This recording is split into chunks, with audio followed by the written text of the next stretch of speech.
हरे कृष्णा। श्री सुखदेव जी कहते हैं, मैत्रेय जी का यह भाषण सुनकर बुद्धिमान व्यास नंदन विदुर जी ने उन्हें अपनी वाणी से प्रसन्न करते हुए कहा। विदुर जी ने पूछा, हे ब्राह्मण, भगवान तो शुद्ध बोध स्वरूप निर्विकार और निर्गुण है। उनके साथ लीला से भी गुण और क्रिया का संबंध भला कैसे हो सकता है? बालक में तो कामना और दूसरों के साथ खेलने की इच्छा रहती है, इसी से वह खेलने के लिए प्रयत्न करता है, किंतु भगवान तो स्वतः नित्य तृप्त, पूर्ण काम और सर्वदा असंग है। वे क्रीड़ा के लिए भी भला क्यों संकल्प करेंगे? भगवान ने अपनी गुणमयी माया से जगत की रचना की है, उसी से वे इसका पालन करते हैं और फिर उसी से संहार भी करेंगे। जिनके ज्ञान का देश काल अथवा अवस्था से अपने आप या किसी दूसरे निमित्त से भी कभी लोप नहीं होता, उनका माया के साथ किस प्रकार संयोग हो सकता है? एकमात्र ये भगवान ही समस्त क्षेत्रों में उनके साक्षी रूप से स्थित है। फिर इन्हें दुर्भाग्य या किसी प्रकार के कर्म जनित क्लेशों की प्राप्ति भला कैसे हो सकती है? हे भगवान, इस अज्ञान संकट में पड़कर मेरा मन बड़ा खिन्न हो रहा है। आप मेरे मन के इस महान मोह को कृपा करके दूर कीजिए। श्री सुखदेव जी कहते हैं, तत्व जिज्ञासु विदुर जी की यह प्रेरणा प्राप्त कर अहंकारहीन श्री मैत्रेय जी ने भगवान का स्मरण करते हुए मुस्कुराकर कहा, हे विदुर जी, जो आत्मा सबका स्वामी और सर्वथा मुक्त स्वरूप है, वही दीनता और बंधन को प्राप्त हो। ये बात युक्ति विरुद्ध अवश्य है, किंतु वस्तुतः यही तो भगवान की माया है। जिस प्रकार स्वप्न देखने वाले पुरुष को अपना सिर कटना आदि व्यापार न होने पर भी अज्ञान के कारण सत्यवत भासते हैं, उसी प्रकार इस जीवन को बंधन आदि न होते हुए भी अज्ञानवश भास रहे हैं।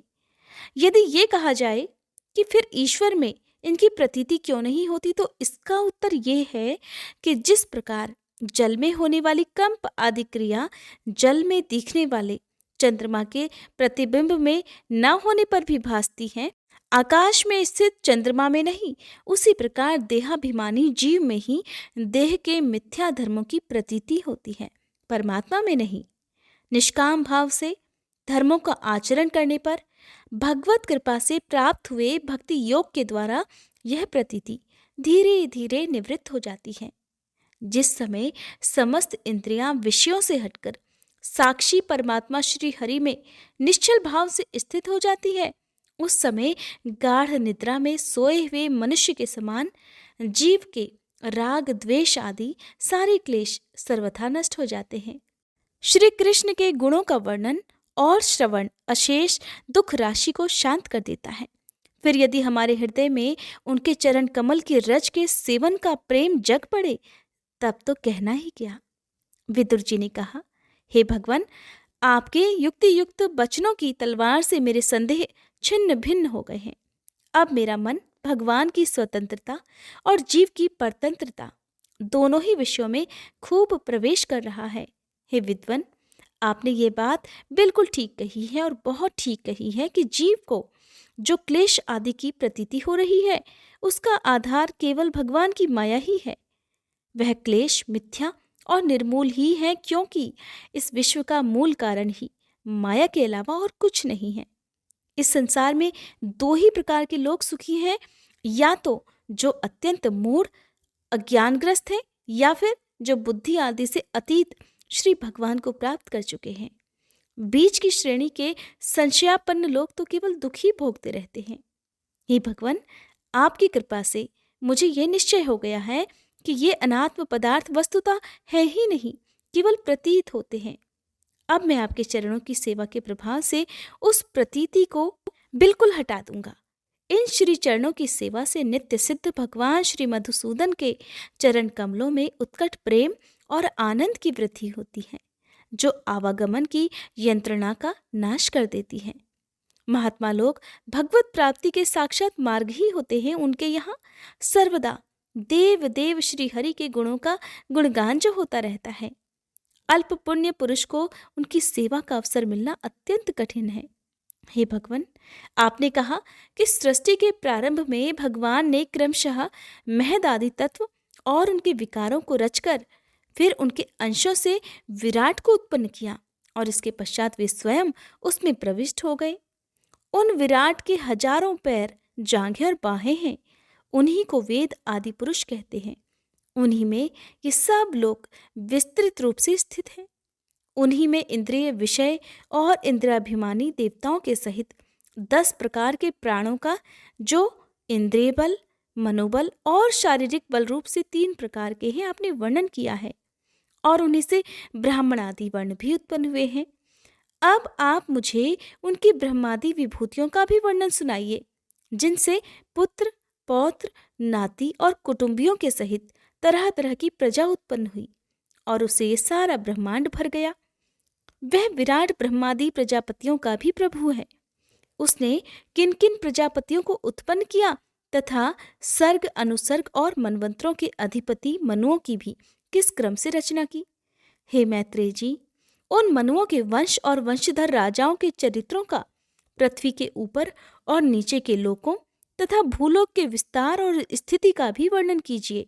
साथ ही ये भी बताइए कि तिर्यक, मनुष्य, देवता, सरीसृप और पक्षी तथा जरायुज, स्वेदज, अंडज और उद्भिज, ये 4 प्रकार के प्राणी किस प्रकार उत्पन्न हुए। श्री हरि ने सृष्टि करते समय जगत की उत्पत्ति, स्थिति और संहार के लिए अपने गुणावतार ब्रह्मा, विष्णु और महादेव रूप से जो कल्याणकारी लीलाएं की, उनका भी वर्णन कीजिए। वेश, आचरण और स्वभाव के अनुसार वर्णाश्रम का विभाग, ऋषियों के जन्म कर्म आदि, वेदों का विभाग, यज्ञों का विस्तार, योग का मार्ग, ज्ञान मार्ग और उसका साधन सांख्य मार्ग तथा भगवान के कहे हुए नारद पांचरात्र आदि तंत्र शास्त्र, विभिन्न पाखंड मार्गों के प्रचार से होने वाली विषमता, नीच वर्ण के पुरुष से उच्च वर्ण की स्त्री में होने वाली संतानों के प्रकार तथा भिन्न भिन्न गुण और कर्म के कारण जीव की जैसी और जितनी गतियां होती हैं, वे भी कृपया कर हमें सुनाइए।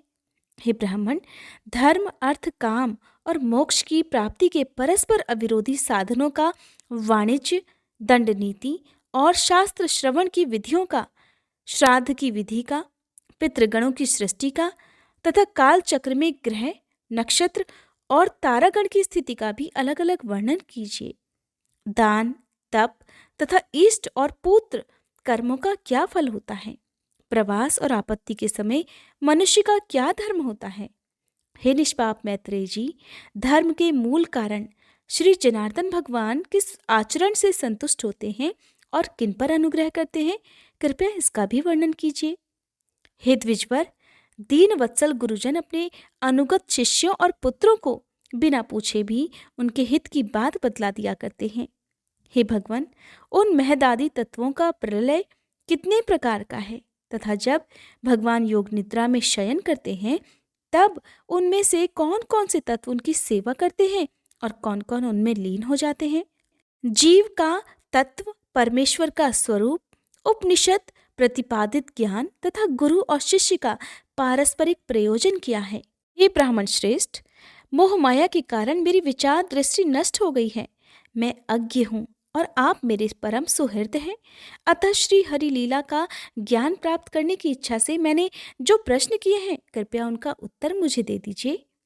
पुण्यमय मैत्रेय जी, भगवत तत्व के उपदेश द्वारा जीव को जन्म मृत्यु से छुड़ाकर उसे अभय कर देने में जो पुण्य होता है, समस्त वेदों के अध्ययन, यज्ञ, तपस्या और दानादि से होने वाला पुण्य उस पुण्य के 16वें अंश के बराबर भी नहीं हो सकता। श्री सुखदेव जी कहते हैं कि हे राजन, जब कुरुश्रेष्ठ विदुर जी ने मुनिवर मैत्रेय जी से इस प्रकार पुराण विषयक प्रश्न किए, तब भगवत चर्चा के लिए प्रेरित किए जाने के कारण वे बड़े प्रसन्न हुए और मुस्कुराकर उनसे कहने लगे। श्री मैत्रेय जी ने कहा, हे विदुर जी, आप भगवत भक्तों में प्रधान लोकपाल यमराज ही हैं। आपके पुरुवंश में जन्मे होने के कारण वह वंश साधु पुरुषों के लिए भी सेवा करने योग्य हो गया है। धन्य है, आप निरंतर पद पद पर श्री हरि की कीर्तिमयी माला को नित्य नूतन बना रहे हैं।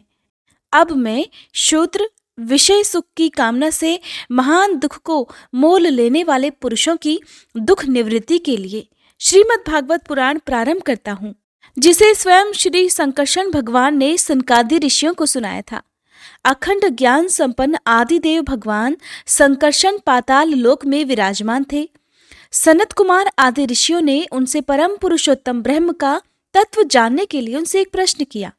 उस समय शेष जी अपने आश्रय स्वरूप उन परमात्मा की मानसिक पूजा कर रहे थे जिनका वेद वासुदेव के नाम से निरूपण करते रहते हैं। उनके कमल कोश सरीखे नेत्र बंद थे। प्रश्न करने पर सनत कुमार आदि ज्ञानी जनों के आनंद के लिए उन्होंने अध खुले नेत्रों से देखा। सनत कुमार आदि ऋषियों ने मंदाकिनी के जल से भीगे अपने जटा समूह से उनके चरणों की चौकी के रूप में स्थित कमल का स्पर्श किया, जिसकी नागराज कुमारियां अभिलाषित वर की प्राप्ति के लिए प्रेम पूर्वक अनेकों उपहार सामग्रियों से पूजा किया करती हैं। सनत कुमार आदि उनकी लीला के मर्मज्ञ हैं। उन्होंने बार बार प्रेम गदगद वाणी से उनकी लीला का गान किया।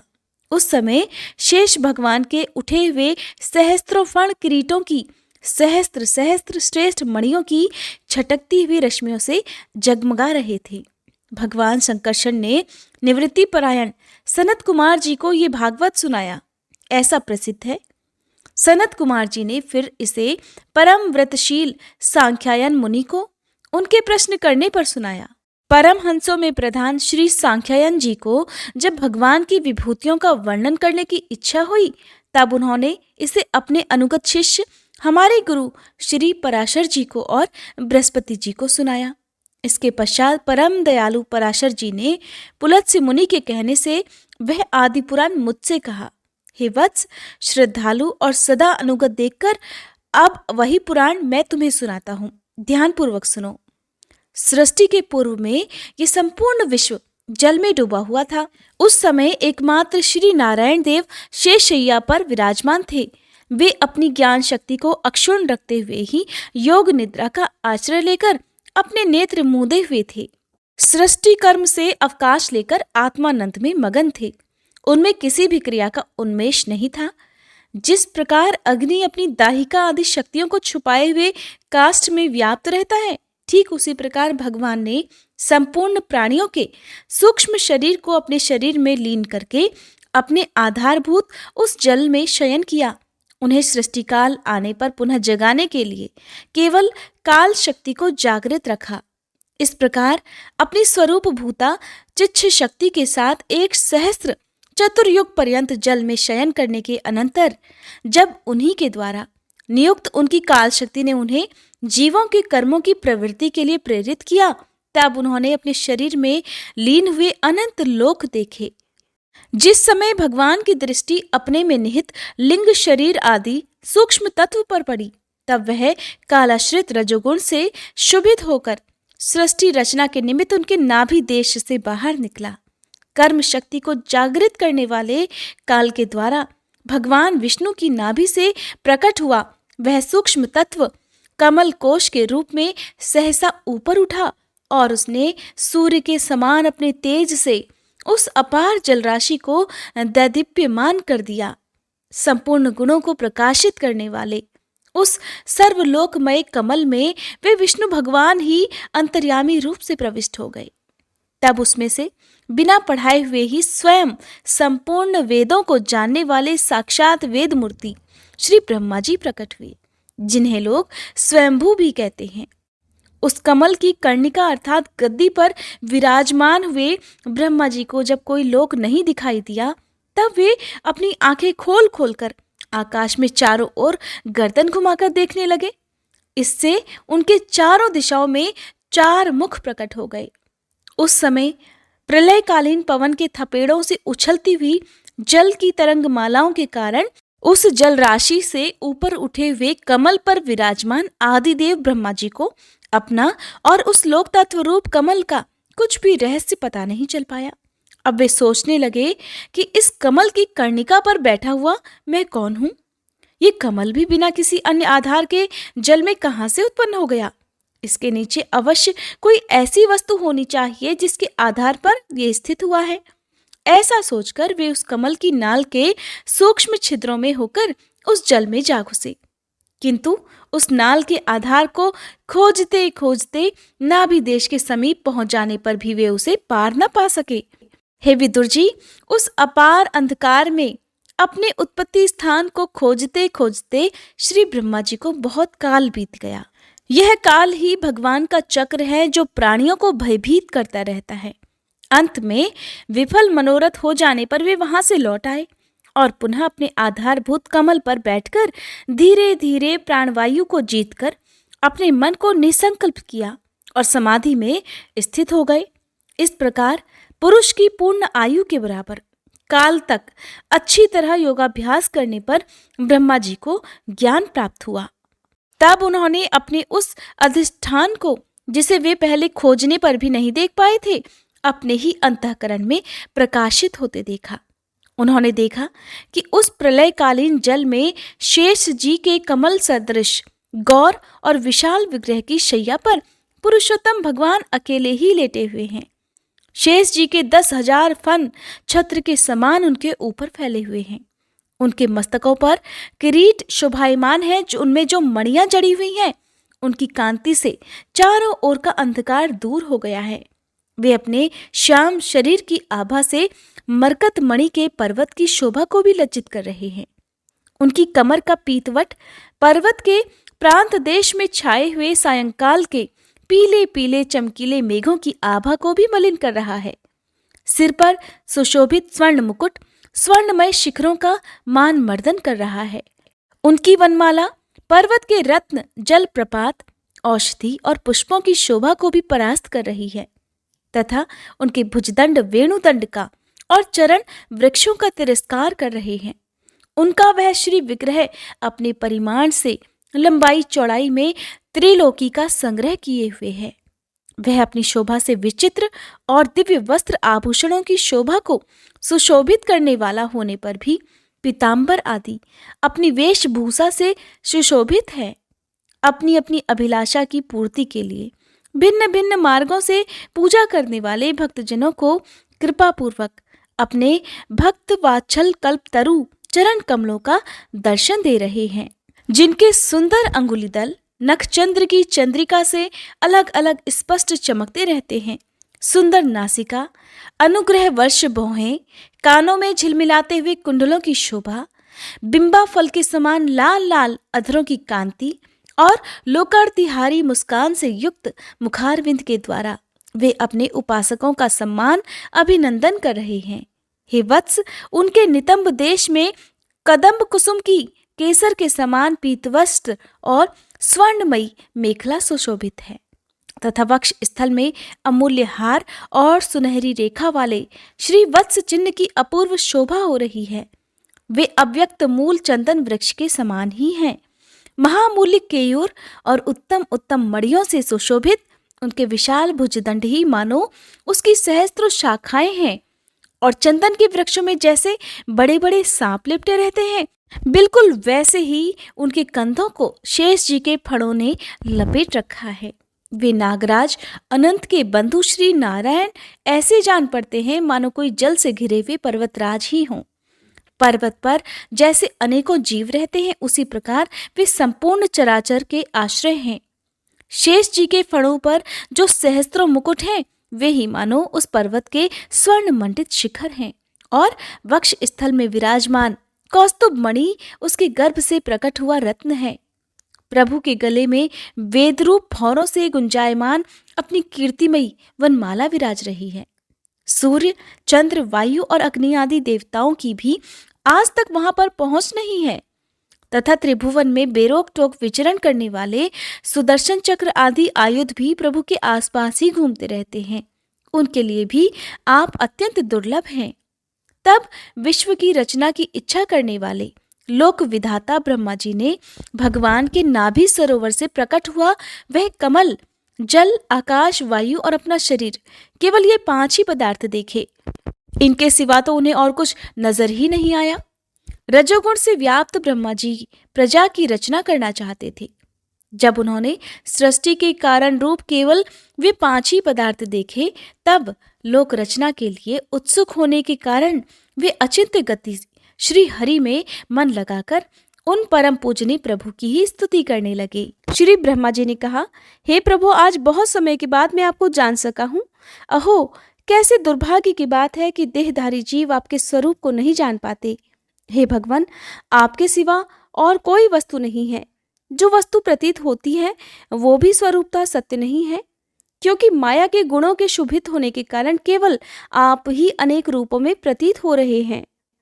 हे देव, आपकी चित्त शक्ति के प्रकाशित रहने के कारण अज्ञान आपसे सदा ही दूर रहता है।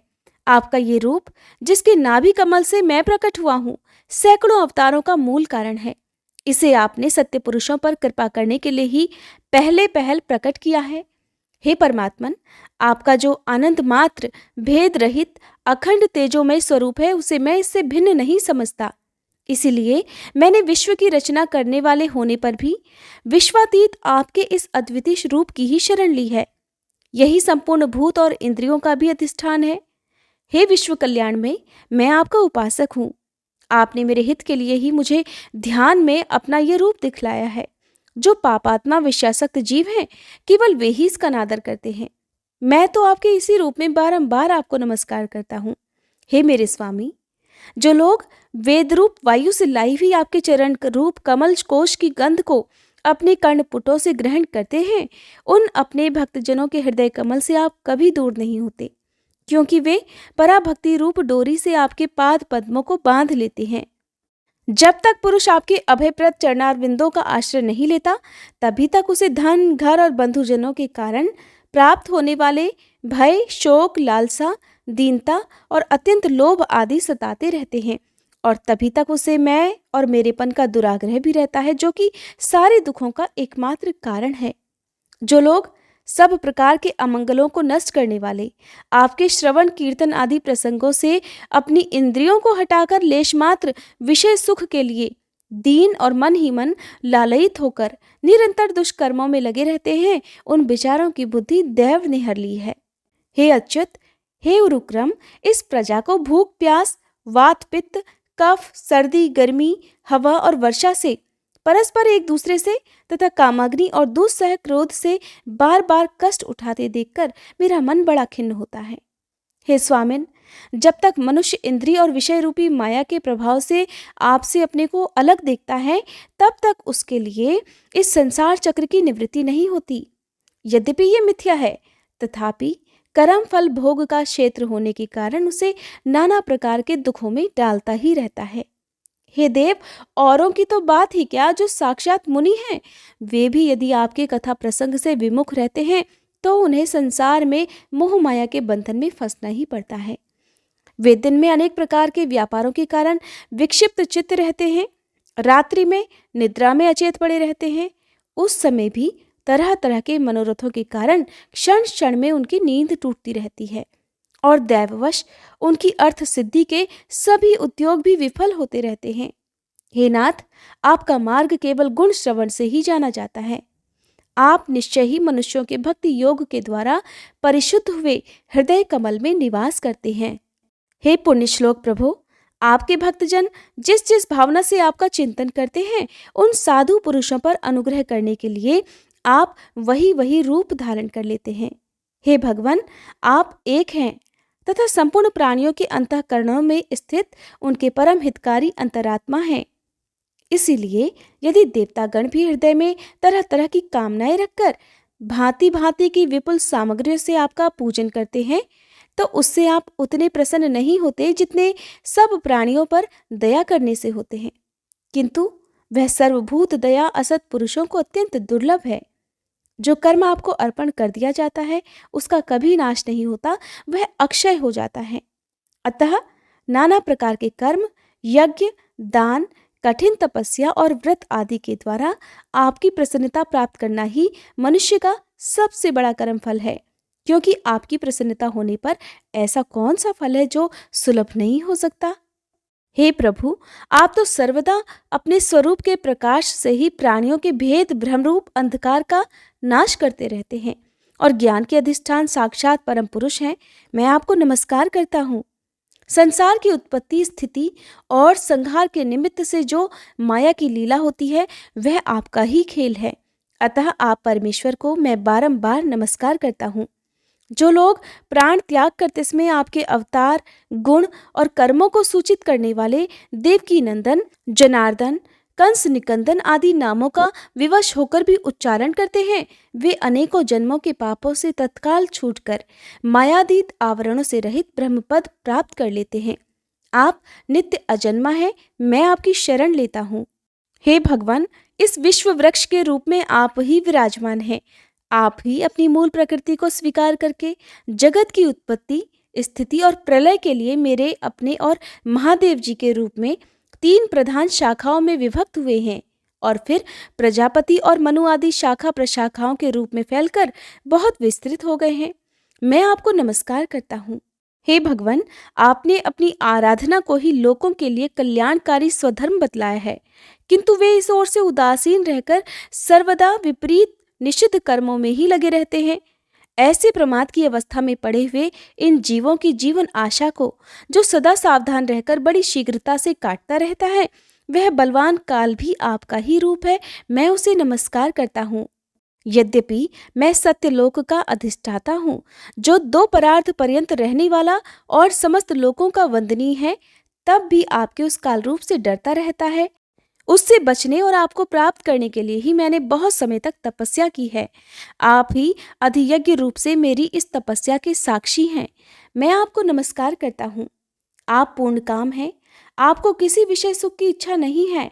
तब भी आपने अपनी बनाई हुई धर्म मर्यादा की रक्षा करने के लिए पशु, पक्षी, मनुष्य और देवता आदि जीव योनियों में अपनी ही इच्छा से शरीर धारण कर अनेकों लीलाएं की हैं। ऐसे आप पुरुषोत्तम भगवान को मेरा नमस्कार है। हे प्रभु, आप अविद्या, अस्मिता, राग, द्वेष और अभिनिवेश इन 5 में से किसी के भी अधीन नहीं है। तथापि इस समय जो सारे संसार को अपने उदर में लीन कर भयंकर तरंगमालाओं से विक्षुब्ध प्रलयकालीन जल में अनंत विग्रह की कोमल शैया पर शयन कर रहे हैं, वह पूर्व कल्प की कर्म परंपरा से श्रमित हुए जीवों को विश्राम देने के लिए ही हैं। आपके नाभि कमल रूप भाव से मेरा जन्म हुआ है। ये संपूर्ण विश्व आपके उदर में समाया हुआ है। आपकी कृपा से मैं त्रिलोकी की रचना रूप उपकार में प्रवृत्त हुआ हूँ। इस समय योग निद्रा का अंत हो जाने के कारण आपके नेत्र कमल विकसित हो रहे हैं। आपको मेरा नमस्कार है। आप संपूर्ण जगत के एकमात्र सुहृद और आत्मा हैं तथा शरणागतों पर कृपा करने वाले हैं। अतः अपने जिस ज्ञान और ऐश्वर्य से आप विश्व को आनंदित करते हैं, उसी से मेरी बुद्धि भी युक्त करें। आप भक्त वांछल कल्प तरु हैं। अपनी शक्ति लक्ष्मी जी के सहित अनेकों गुणावतार लेकर आप जो जो अद्भुत कर्म करेंगे, मेरा यह जगत की रचना करने की उद्यम भी उन्हीं में से एक है। अतः इसकी रचना करते समय आप मेरे मन को प्रेरित करें, शक्ति प्रदान करें, जिससे मैं सृष्टि रचना विषयक अभिमान रूप मल से दूर रह सकूं। हे प्रभु, इस प्रलयकालीन जल में शयन करते हुए आप अनंत शक्ति परम पुरुष के नाभि कमल से मेरा प्रादुर्भाव हुआ है और मैं हूं भी आपकी ही विज्ञान शक्ति।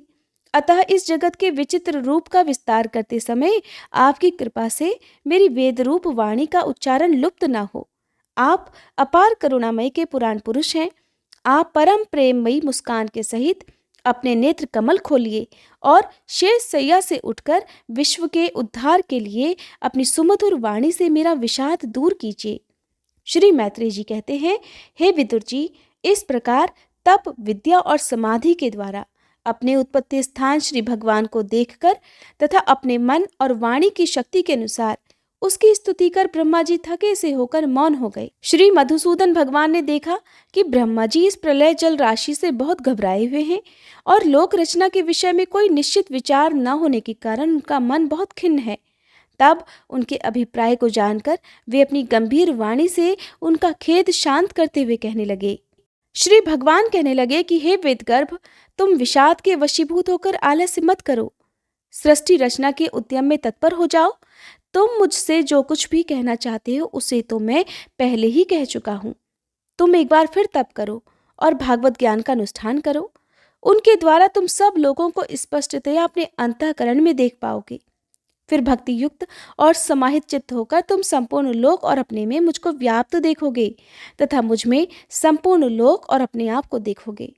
जिस समय जीव काष्ठ में व्याप्त अग्नि के समान समस्त भूतों में मुझे ही स्थित देखता है, उसी समय वह अपने अज्ञान रूप मल से मुक्त हो जाता है।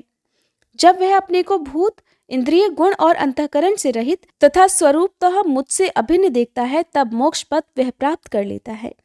हे ब्रह्मा जी, नाना प्रकार के कर्म संसारों के अनुसार अनेक प्रकार की जीव सृष्टि की रचना की इच्छा होने पर भी तुम्हारा चित्त मोहित नहीं होता, ये मेरी अतिशय कृपा का ही फल है। तुम सबसे पहले मंत्र दृष्टा हो। प्रजा उत्पन्न करते समय भी तुम्हारा मन मुझ में ही लगा रहता है।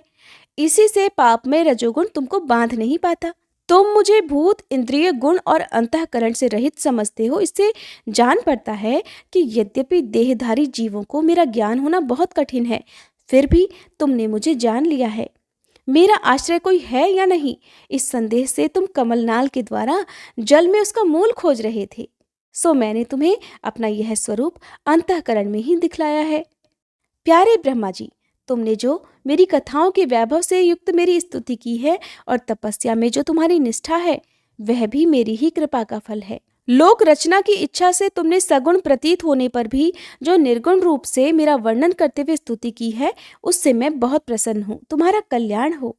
मैं समस्त कामनाओं और मनोरथों को पूर्ण करने में समर्थ हूँ। जो पुरुष नित्य प्रति इस स्तोत्र द्वारा स्तुति करके मेरा भजन करेगा, उस पर मैं शीघ्र ही प्रसन्न हो जाऊंगा। तत्ववेत्ताओं का मत है कि पूर्त, तप, यज्ञ, दान, योग और समाधि आदि साधनों से प्राप्त होने वाला जो परम कल्याणमय फल है, वह मेरी प्रसन्नता ही है। हे विधाता, मैं आत्माओं का भी आत्मा और स्त्री पुत्र आदि प्रियों का भी प्रिय हूँ। देहादि भी मेरे लिए प्रिय हैं, अतः मुझसे ही प्रेम करना चाहिए। हे ब्रह्मा जी, त्रिलोकी को तथा जो प्रजा इस समय मुझ में लीन है, उसे तुम पूर्व कल्प के समान मुझसे उत्पन्न हुए अपने सर्ववेदमय स्वरूप से स्वयं ही रचो। श्री मैत्रेय जी कहते हैं, प्रकृति और पुरुष के स्वामी कमलनाभ भगवान सृष्टिकर्ता ब्रह्मा जी को इस प्रकार जगत की अभिव्यक्ति करवाकर अपने उस नारायण रूप से अदृश्य हो गए। नारायण नारायण। 9वां अध्याय समाप्त हुआ। अब आप रसपान करेंगे 10वें अध्याय का। 10वें अध्याय में 10 प्रकार की सृष्टि का वर्णन किया गया है।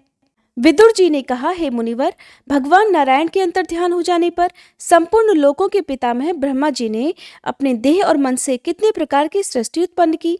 हे भगवान, इनके सिवा मैंने आपसे जो जो बातें पूछी हैं, उन सब का भी क्रमशः वर्णन कीजिए और मेरे सभी संशयों को दूर कीजिए, क्योंकि आप सभी बहुज्ञों में श्रेष्ठ हैं। सूत जी कहते हैं, हे शौनक जी, विदुर जी के इस प्रकार पूछने पर मुनिवर मैत्रेय जी बड़े प्रसन्न हुए और अपने हृदय में स्थित उन प्रश्नों का इस प्रकार उत्तर देने लगे।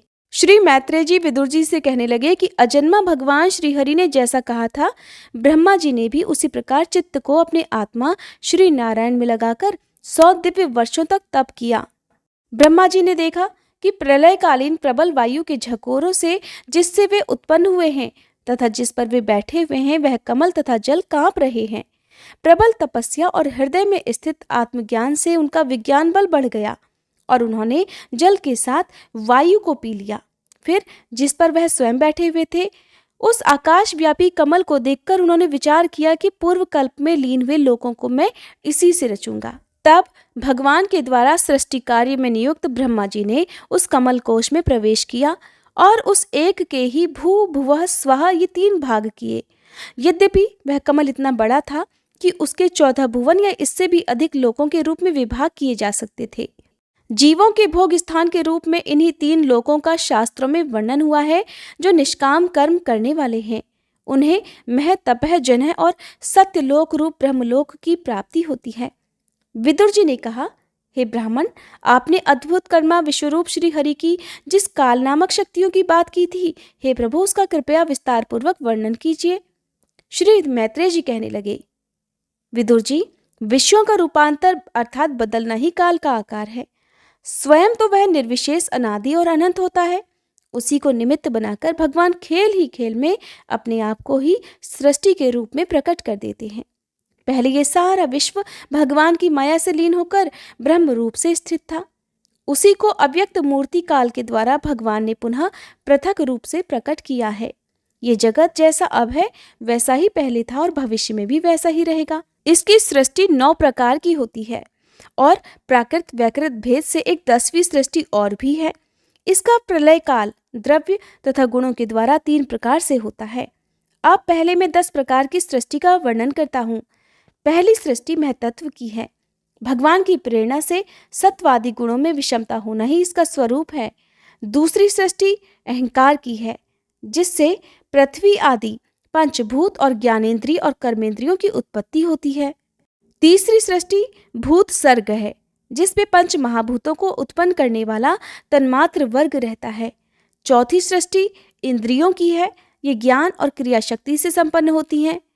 पांचवी शक्ति सात्विक अहंकार से उत्पन्न हुए इंद्रियाधिष्ठाता देवताओं की है, मन भी इसी सृष्टि के अंतर्गत है। छठी सृष्टि अविद्या की है, इसमें तामिश्र, अंधतामिश्र, तम, मोह और महामोह ये 5 गांठें हैं। ये जीवों की बुद्धि का आवरण और विक्षेप करने वाली हैं। ये 6 प्राकृत सृष्टियां हैं। अब वैकृत सृष्टियों का भी विवरण सुनो। जो भगवान अपना चिंतन करने वालों के समस्त दुखों को हर लेते हैं, ये सारी लीला उन्हीं श्री हरि की है। वे ही ब्रह्मा के रूप में रजोगुण को स्वीकार करके जगत की रचना करते हैं। 6 प्रकार की प्राकृत सृष्टियों के बाद 7वीं प्रधान वैकृत सृष्टि इन 6 प्रकार के स्थावर वृक्षों की होती है। वनस्पति, औषधि, लता, त्वक्सार, विरुद्ध और द्रुम, इनका संचार नीचे अर्थात जड़ से ऊपर की ओर होता है। इनमें प्रायः ज्ञान शक्ति प्रकट नहीं रहती। ये भीतर ही भीतर केवल स्पर्श का अनुभव करते हैं और इनमें से प्रत्येक में कोई विशेष गुण रहता है। 8वीं सृष्टि तिर्यक योनियों अर्थात पशु पक्षियों की है। वह 28 प्रकार की मानी जाती है।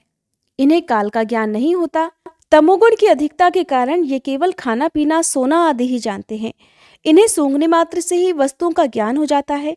इनके हृदय में विचार शक्ति या दूरदर्शिता नहीं होती। हे साधु श्रेष्ठ, इन तिर्यकों में गौ, बकरा, भैंसा, कृष्ण मृग, सुअर, नीलगाय, रुरु नाम का मृग, भेड़ और ऊंट ये द्विशरफ अर्थात 2 खुरों वाले पशु हैं। गधा, घोड़ा, खच्चर, गौर मृग, शरफ और चमरी ये 1 शफ अर्थात 1 खुर वाले हैं। अब 5 नख वाले पशु पक्षियों के बारे में भी सुनो। कुत्ता, गीदड़, भेड़िया, बाघ, बिलाव, खरगोश, शाही, सिंह, बंदर, हाथी, कछुआ, गोह और मगर आदि हैं। कंक अर्थात बगुला, गिद्ध, बटेर, बाज, भास, भल्लूक, मोर, हंस, सारस, चकवा, कौवा और उल्लू आदि उड़ने वाले जीव पक्षी कहलाते हैं। हे विदुर जी, 9वीं सृष्टि मनुष्यों की है। ये एक ही प्रकार की है। इसके आहार का प्रवाह ऊपर अर्थात मुंह से नीचे की ओर होता है।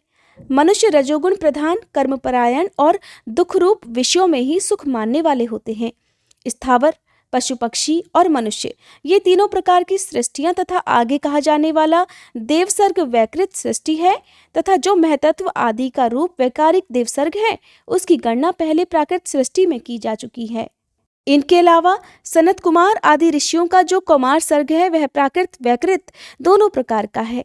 देवता, पितर, असुर, गंधर्व, अप्सरा, यक्ष, राक्षस, सिद्ध, चारण, विद्याधर, भूत, प्रेत, पिशाच और किन्नर, किमपुरुष, अश्वमुख आदि भेद से देव सृष्टि 8 प्रकार की है। हे विदुर जी, इस प्रकार जगतकर्ता श्री ब्रह्मा जी की रची हुई ये 10 प्रकार की सृष्टि मैंने तुमसे कही।